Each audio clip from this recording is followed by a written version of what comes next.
Well, we are going to start our practical IELTS program. අපේ ප්‍රායෝගිකම IELTS වැඩසටහනයි මේ අපි ආරම්භ කරන්නේ සුපුරුදු ලෙස.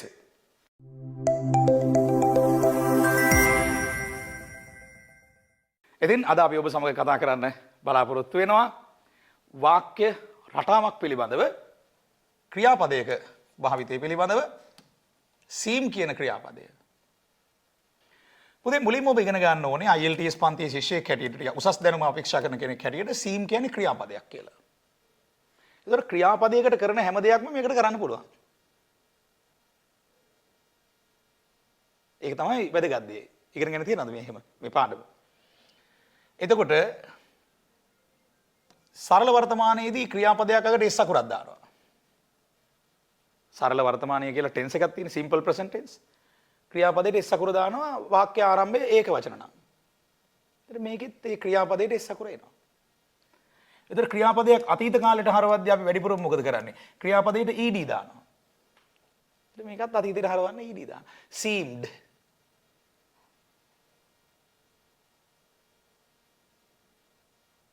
එතන ක්‍රියාපදයක් නැත යන අර්ථයට හරවන්න අපි don't හරි doesn't හරි දානවා වර්තමාන කාලෙදී. වර්තමාන කාලයේදී විශේෂයෙන්ම සරල වර්තමානයේ ක්‍රියාපදයක් නැත යන අර්ථයට හරවන්න don't හෝ doesn't දානවා. මේකටත් මුලින් don't seem doesn't seem කියලා එනවා. අන්න ඒකේ පුතේ වැදගත්කමද මේක ටිකක් ගැඹුරු පාඩමක්. එක වචනයක් අල්ලගෙන තමයි අපි කතා කරන්නේ. නමුත් මේක ක්‍රියාපදයක් කියලා හඳුනගන්න එක තුල ඔබට ලොකු වාසියක් අත් වෙනවා. ලොකු මානසික වාසියක් එනවා. ඉංග්‍රීසි කතා කරන්න පුළුවන්කම ඒ හැකියාව තව දියුණු වෙනවා.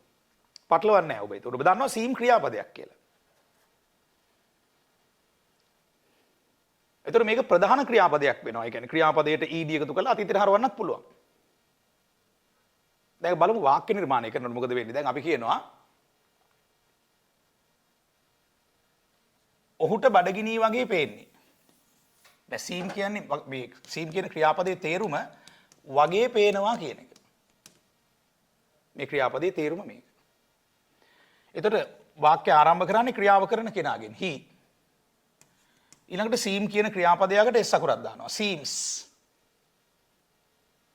ඊළඟට බඩගිනි කියන වචනේ මෙතෙන්ට දානවා.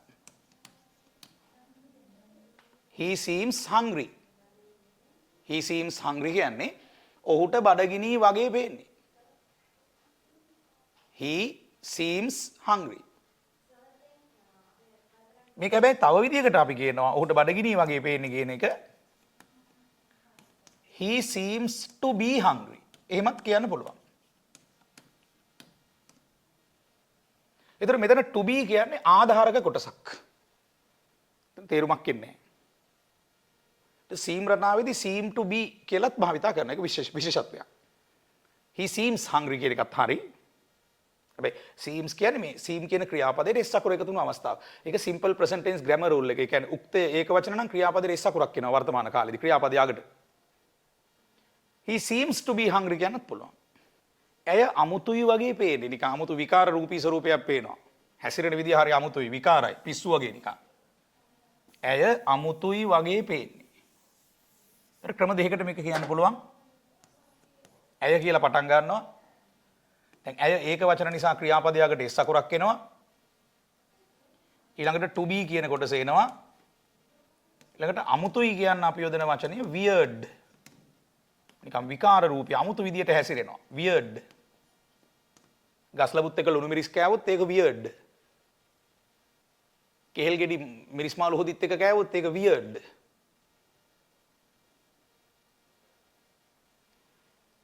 she seems to be weird. මේක විශේෂණ පදයක්. ඒතකොට seem වලට පස්සේ විශේෂණ පද යොදනකොට to be දාන්න පුළුවන්. seem වලට පස්සේ නාම පද යොදනකොටත් to be දාන්න පුළුවන්. දැන් මේක ඇඩ්ජෙක්ටිව් එකක් විශේෂණයක්. ඇය අමුතුයි වගේ පේන්නේ. හැබැයි මම කිව්වා මේ to be කොටස අනිවාර්ය නැහැ. ඒකට පුළුවන් නිකම්ම කියන්න she seems weird කියලා. ඒ කියන්නේ seems වලට පසුව කෙලින්ම විශේෂණ පදයක් යොදන්නත් පුළුවන්. ඇය අමුතුයි වගේ පේන්නේ. she seems weird. දැන් මේ seem වාක්‍ය රටාවේදී අපිට අවශ්‍ය නම් වාක්‍ය ආරම්භයට it යොදන්නත් පුළුවන්. අපි කියනවා ඒක අමාරුයි වගේ පේන්නේ මොන හරි ටාස්ක් එකක්. දැන් විශේෂ කාර්යයකට අපි කියනවා පුතේ ඉංග්‍රීසි වලින් ටාස්ක්. ටාස්ක් කියන්නේ විශේෂ කාර්යය. මොකක් හරි ස්පෙෂල් ටාස්ක් එකක් ඔයාලට පවරනවා. ඔයා කියනවා ඒක අමාරුයි වගේ පේන්නේ. මේ වර්තමාන කාලයෙන් කියන්නේ මේ. ඒතර සීම් කියන ක්‍රියාපදේ තමයි වාක්‍ය මැද්දට එන්නේ. හැබැයි it ඒක වචන නිසා ක්‍රියාපදයට s එක දාන්න ඕනේ. ඒක ගොඩක් වෙලාවට අපි කතා කරනකොට මේ විදිහට නිකන් seems වලට පස්සේ නාම විශේෂණය භාවිතා කරනවා. ඒක අමාරුයි වගේ පේන්නේ. It seems tough. ඒතර වගේ පේනවා කියන්නේ seem යදුවා s අකුරත් එක්ක යදුවේ ඒක වචන නිසා වාක්‍ය ආරම්භයේ ඒක වචනයි. ඒක අමාරුයි වගේ පේන්නේ. It seems tough. It seems tough. දැන් ඔයාලට පුළුවන් මේක to be දාලත් කියන්න. It seems to be tough. ගොඩක් වෙලාවට මේ ක්‍රමයට මේ විදිහට ස්පෝකන් අපි කතා කරනවා. කැෂුවල් විදිහට කතා කරනකොට ඒක අමාරුයි වගේ පේන්නේ මචං. මචං it seems tough කියලා කියන්න පුළුවන්. ඒක අමාරුයි වගේ පේන්නේ. වගේ පේනවා කියන්නේ seem. හැබැයි මේ ඉස්සකුර අනිවාර්යයි මේක ඒක වචන නිසා. දැන් ඔයා මාසෙකට කලින් ඔයාට පවරපු රාජකාරියක් කළේ නැහැ. අපි අහනවා ඇයි හේතුව? ඇයි උඹ කළේ නැත්තේ? ඒක අතීත දෙයක්. මට ඒක නිකන් අමාරුයි වගේ පෙවුනා. එතකොට ඒක අමාරුයි වගේ පෙනුණා අතීත කාලේ. එතකොට seem එක seem කියන ක්‍රියාපදේ අපි අරගෙන ක්‍රියාපදෙට ed එකතු කරනවා. ඒක අමාරුයි වගේ පෙනුණා. It seemed tough. T O U G H. ඒක අමාරුයි වගේ පෙනුණා කියලා අතීතෙන් කියන්නේ. It seemed tough. seem වල අතීත කාලේ seemed. it කියලා පටන් ගත්තා seem කියන ක්‍රියාපදයට ed එකතු කළා. මේකත් ලියා ගන්න පුතේ. හැබැයි මේකේ d අකුර හොඳට ශබ්ද වෙන්න ඕනේ. ඒක අමාරුයි වගේ පෙනුනේ. It seemed tough. දැන් ගිය සුමානේ කවුරු හරි ආවා ඔයා ගෙදෙට්ට. ගිය සුමානේ කවුරු හරි ඔයා ගෙදෙට්ට ආවා කතා බහ කළේවත් නැහැ. You didn't talk with him. මොකද හේතුව?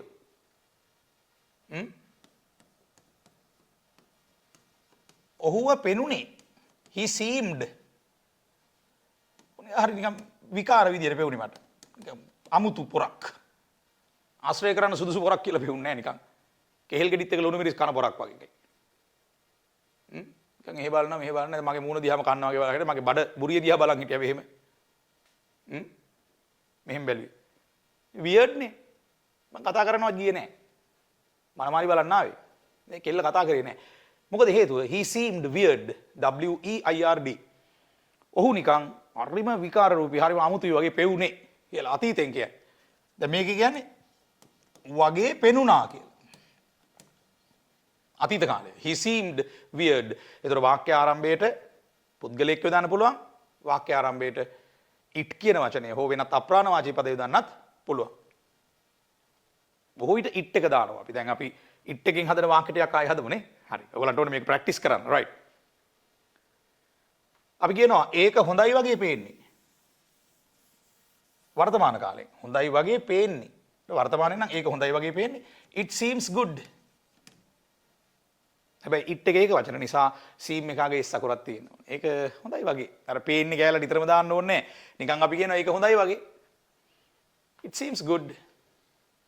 ඒක දැන් ඔයා බිස්නස් එකට අත ගහන්න යනවා. මත ගහන්න ගියොත් ඔයා මොකද්ද කියන්නේ? පොඩ්ඩක් පස්ස ගහනවනේ ඒක ටිකක් අවදානම වැඩි වගේ. අවදානම් සහගතයි කියන්නේ මොකද්ද විශේෂණ පදේ? දැන් මම මේ කතා කරන්නේ පුතේ adjectives ගැන. මේ seem වලට පස්සේ adjective එකක් දාන්න පුළුවන්. ඒක අවදානම් සහගතයි වගේ. It seems risky. It seems risky. R I S K Y. ඒක අවදානම් සහගතයි වගේ පේන්නේ. it කියලා පටන් ගත්තා seem එකකට s අකුර දැම්මා. ඒක අවදානම් සහගතයි වගේ පේන්නේ. It seems risky. R I S K Y. ඊළඟ උදාහරණය. දැන් s අකුර නැතුව නිකන් seem විතරක් එන්නේ නැද්ද? එනවා. seem විතරක් එන්නේ බහුවචනයේට plural. බහුවචනයට එන්නේ seem විතරයි. you සමග එන්නේ seem විතරයි. s අකුර දාන්නේ නැහැ you වලට. සරල වර්තමාන කාලීන නීතිය. අපි කියනවා ඔයා මට පේන විදිහට නම් ඔයා පොහොසත්. You seem to be rich. You seem to be rich. බොහෝ විට පුද්ගලයන්ගෙන් ආරම්භ වෙනකොට වාක්‍යයක් පුද්ගල ගුණයක් හඟවනවා නම් බොහෝ විට අපි seem to be කියලා භාවිතා කරනවා. ඒ නැඹුරුව වැඩි seem to be වල. මෙතන to be කියන්නේ ආධාරක කොටසක්. ඒතර you සමග එන seem එකට s අකුර එකතු වෙන්නේ නැහැ. ගොඩාක් වෙලාවට ප්‍රායෝගික කතනයක් මේ වහර යොදනවා. ඔයාලට මහන්සි වගේ පේන්නේ. ඔයාලට මහන්සි වගේ පේන්නේ නම් you seem to be tired. ඔයාලට මහන්සි වගේ පේන්නේ you seem to be tired. ඒ වගේ ගොඩාක් දැන් ඔයා කියලා පටන් අරන් කියන ಗುಣ කියන්නේ ඔයාට මෙන්න මේ දේවල් වගේ පේනවා කියලා කියන විශේෂණ පද මේවා ගොඩාක් භාවිතා කරන සාමාන්‍ය කතනේ. හරිම බහුලයි. It's very common. Very common. එතකොට හැබැයි එතන ගොඩක් වෙලාවට අපි දාන්නේ seem to be. s එක එන්නෙත් නැහැ දැන් you සමග. you සමග s එක එන්නේ නැහැ. මේක තමයි ක්‍රියාපදේ.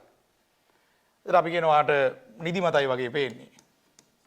එතකොට නිදිමතයි කියන විශේෂණ පදේ දානවා. You seem to be sleepy. දැන් මම ඔයාලට මේ වගේ විශේෂණ පද ටිකක් දෙන්නම්. ඔයා තනියම වාක්‍ය ටිකක් හදන්න. ඔයාලට ලැජ්ජයි වගේ පේන්නේ. ලැජ්ජයි කියන්නේ shy. මේ විදිහට ආදේශ කරන්න. ඔයා අමුතුයි වගේ පේන්නේ. අමුතුයි කියන්නේ odd. අමුතුයි. මේ ඔක්කොම විශේෂණ පද. ඔයාට අසනීපයි වගේ පේන්නේ. අසනීපයි කියන්නේ විශේෂණ පදයක්. sick. මෙතන ආදේශ කරන්න පුළුවන්. මේ ඔක්කොම මේ අන්තිමට දැම්මේ විශේෂණ පද.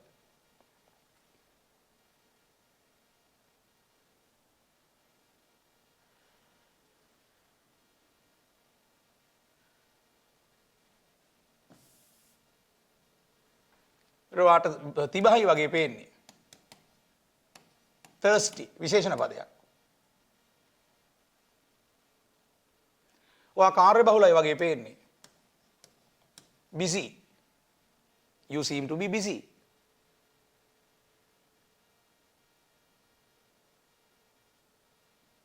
you කියලා આવොත් තමයි මේ seem කියන පදේ මේ විදිහට මේ දෙන්නේ. you හෝ වෙනත් බහුවචන આવොත්. දැන් මේ විශේෂණ පදත් එක්ක ඔයාට ඉන්න පුළුවන්. ඔයාට යොදන්න පුළුවන් ඒ වගේ වාක්‍ය. දැන් අපිට කියන්න පුළුවන් he කියලා පටන් ගත්තොත් ක්‍රියාපදයට s අකුරක් එන්න ඕන. දැන් මේක තමයි ක්‍රියාපදය. ඊළඟට අපි ආධාරක කොටසක් විදිහට to be දානවා. to be නැතුවත් පුළුවන් කියලා මම කිව්වා.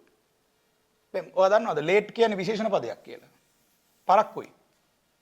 ඔයගොල්ලෝ අර දන්නේ නැති වචන වර්ගය. ඒකට ඔයාලට අලුත් වාක්‍ය හදාගන්න අමාරුයි. විචිකිච්ඡාවක් ඇති වෙනවා. මේ late කියන්නේ adjective එකක්. He seems to be late. ඔහු පරක්කුයි වගේ පේන්නේ. දැන් බහුවචනෙන් හැදුවොත් අපි බහුවචන වාක්‍ය ආරම්භයක් ආවොත් මේකට අපි කියන උක්ත පදේ නැත්නම් subject කියලා. මෙතනදී ක්‍රියාපදයට මේ seem කියන ක්‍රියාපදයට s අකුර එන්නේ නැහැ. seem තමයි ක්‍රියාපදේ පුතේ. දැන් s අකුර දාන්නේ නැහැ. මොකද බහුවචනයි. අපි කියන ඒගොල්ලෝ පරක්කුයි වගේ පේන්නේ. දැන් මනමාලයාගේ පාර්ශවයේ පරක්කුයි. ඔයා කියනවා ඒගොල්ලෝ පරක්කුයි වගේ පේන්නේ. they seem to be late. ඒගොල්ලෝ පරක්කුයි වගේ පේන්නේ. they කියලා පටන් ගන්නවා. ඒගොල්ලෝ වාක්‍ය මැද්දට seem to be යොදනවා. පරක්කුයි කියන්නේ late කියලා යොදනවා. ඒගොල්ලෝ පරක්කුයි වගේ පේන්නේ. they seem to be late. s අකුර දාන්නේ නැහැ. ඒතර පුතේ තවත් කාරණයක් තමයි මේ සම්බන්ධව ඉගෙන ගන්න. දැන් අපි කිව්වා seem කියන්නේ ක්‍රියාපදයක් කියලානේ. සාමාන්‍ය ක්‍රියාපදයක්. seem කියන්නේ සාමාන්‍ය ක්‍රියාපදයක්. ඒක ක්‍රියාපදයක් අතීතයට හරවන්නත් පුළුවන් නේ. දැන් seem කියන ක්‍රියාපදය අපි අතීතයට හැරෙන්නේ seemed.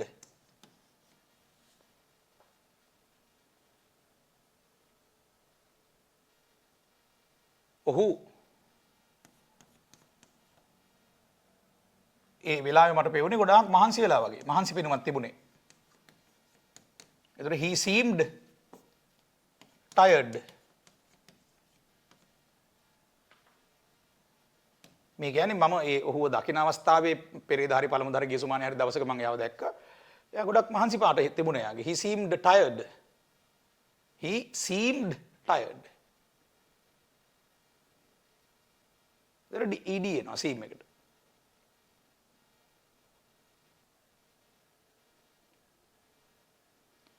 දැන් අපි කතා කළා නැත යන අර්ථය නම්. දැන් බොහෝ විට සරල වර්තමානයේ නැත යන අර්ථයට අපි යොදනවා ඒක වචනයේ doesn't බහු වචනයේට don't. අපි දැන් කතා කරන්නේ පුතේ ක්‍රියාපදයක් ගැනනේ. ඒතර ඒක වචනයේ දිනනවා වර්තමාන කාලේ නම් doesn't seem කියලා. බහු වචනයේ දිනනවා don't seem කියලා. හැබැයි මේ don't seem කියන එක you සමග යොදන්නත් පුළුවන්. මොකද don't කියන එක I සහ you ඇතුළු බහුවචනයේ සමග යොදන්නේ. I සහ you ඇතුළු බහුවචනයේ don't plural මේක singular doesn't. එතන නැත යන අර්ථය මේ විදිහට හැදෙනවා. එතකොට හැබැයි seem එකට s අකුර දාන්න තහනම් ඒක වචනය හංගවලා ඉවරයි doesn't වලින්. එතකොට seem එකකට ආයි s අකුරක් දාන්නේ නැහැ අපි ඒක වචනේ හංගවන්නේ. ඒක වචනේ තැන් දෙකක හංගවන්නේ එකම වාක්‍යය ඇතුලේ. දැන් මේ ප්‍රකාශයේ doesn't කියන්නේ ඒක වචන භාවිතයක්. එතකොට seem එක ඒක වචනට හරවන්නේ නැහැ s අකුර දාලා. doesn't seem don't seem. මේකෙන් ඒක වචනේ හංගවනවා මේකෙන් බහු වචනේ හංගවනවා. ඒක ක්‍රියාපදයෙන් මුකුත් හංගවන්නේ නැහැ විශේෂයක්. sorry ක්‍රියාපදයට ඒක වචන බහු වචන ભેදයක් එතන අපි ආරූඪ කරන්නේ නැහැ. ඒක වචනේ මෙතනින් හංගවලා ඉවරයි. doesn't. දැන් අපි ගත්තොත් ඒක හොඳයි වගේ පේන්නේ නැහැ කියලා. ඒක හොඳයි වගේ පේන්නේ නැහැ. එතකොට it doesn't seem අර ආධාරක කොටස to be කියලා දානවා. විශේෂණ පදයේ good කියලා දානවා. ඒක හොඳයි වගේ පේන්නේ නැහැ. It doesn't seem to be good.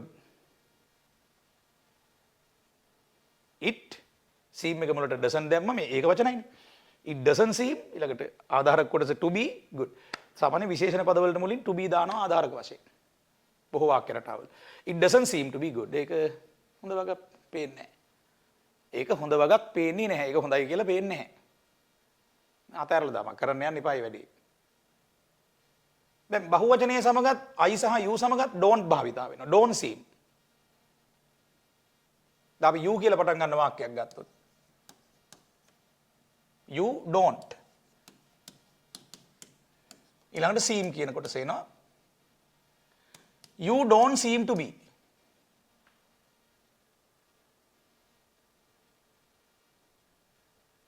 විශේෂණ පදයක් මෙතෙන්ට යොදාන්න පුළුවන්. innocent. innocent කියන එකේ t අකුර ශබ්ද වෙනවා. අහිංසක. ඔයා අහිංසකයි වගේ නම් පේන්නේ.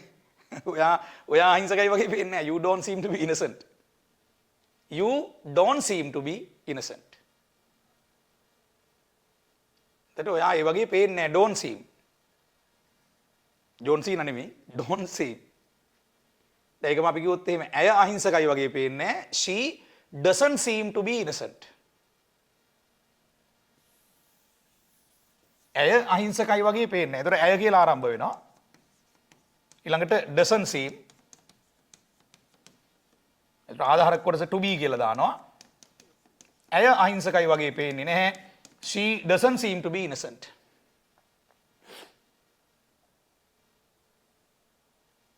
ඇය අහංකාරයි වගේ පේන්නේ නැහැ. අහංකාරයි කියන්නේ arrogant. ඒකෙත් අග t අකුර ශබ්ද වෙන්න ඕනේ.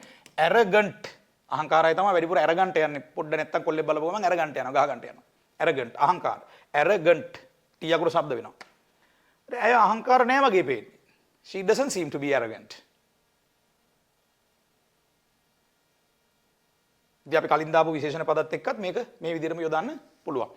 ඉතින් දැන් ඊළඟ ප්‍රශ්නේ තියෙන්නේ මේ seem to be කියන කොටසේ seem to be විශේෂයි. seem විතරක් යෙදෙන අවස්ථාව නෙමෙයි. seem to be කියලා යෙදෙන අවස්ථාවේදී ඉන් පසුව නාම පදයක් යොදන්නත් පුළුවන්. දැන් නාම පදයක් හැටියට අපි ගත්තා වෛද්‍යවරයෙක්, a doctor. අපි කියන ඔහු වෛද්‍යවරයෙක් වගේ පේන්නේ බැලු බැලමට. මොකද අර ස්ටෙතස්කෝප් එකක් දාගෙන ඉන්න වේදනාලාව දාගෙන ඉන්නවා. එතකොට ඔහු කියලා පටන් ගන්නවා. he වාක්‍ය ආරම්භ වෙන්නේ ක්‍රියාව කරන පුද්ගලයාගෙන්. he ඒක වචන නිසා ක්‍රියාපදයට s අකුර එනවා. දැන් මේක තමයි ක්‍රියාපදය seem. එතකොට he seems වෙනවා. එතකොට මම මෙතන මතක් කළේ ඔබට මේ seem to be භාවිතයේදී අගට නාම පදයක් යොදලත් මේ මුල් පුද්ගලයාව විස්තර කරන්න පුළුවන්. එයා මෙහෙම කෙනෙක් වගේ පේන්නේ කියලා. he seems to be a doctor. ඔහු වෛද්‍යවරයෙක් වගේ පේන්නේ. අපිට කියන්න පුළුවන් ඇය she seems to be a nurse. ඒ කියන්නේ ඇය හෙදියක් වගේ පේන්නේ. එතකොට seem to be වලට පසුව විශේෂණ පදය දාන්නත් පුළුවන්. නාම විශේෂණ adjectives නැත්නම් nouns නාම පදය දාන්නත් පුළුවන්. නාම පදින මුලින් a යොදන්න අමතක කරන්න එපා. ඇය හෙදියක් වගේ පේන්නේ. she seems to be a nurse. ඔහු අපරාධකාරයෙක් වගේ පේන්නේ. he seems to be a criminal.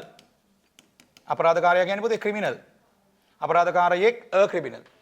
අපරාධ කාරයටත් ක්‍රිමිනල්, අපරාධ කියන අදහස දෙන විශේෂණ පදයත් ක්‍රිමිනල්. අපරාධ වාර්තා කියන්නේ ක්‍රිමිනල් රෙකෝඩ්ස්. ඒතර අපරාධ කියන එක විශේෂණ පදයක් මේක, අපරාධ කාර්ය ක්‍රියාපදයක් මේක. He seems to be a criminal. ඔහු අපරාධකාරයෙක් වගේ පේන්නේ. එහෙනම් මේ මොහොතට අපි සමු ගන්නවා. Wish you all the best.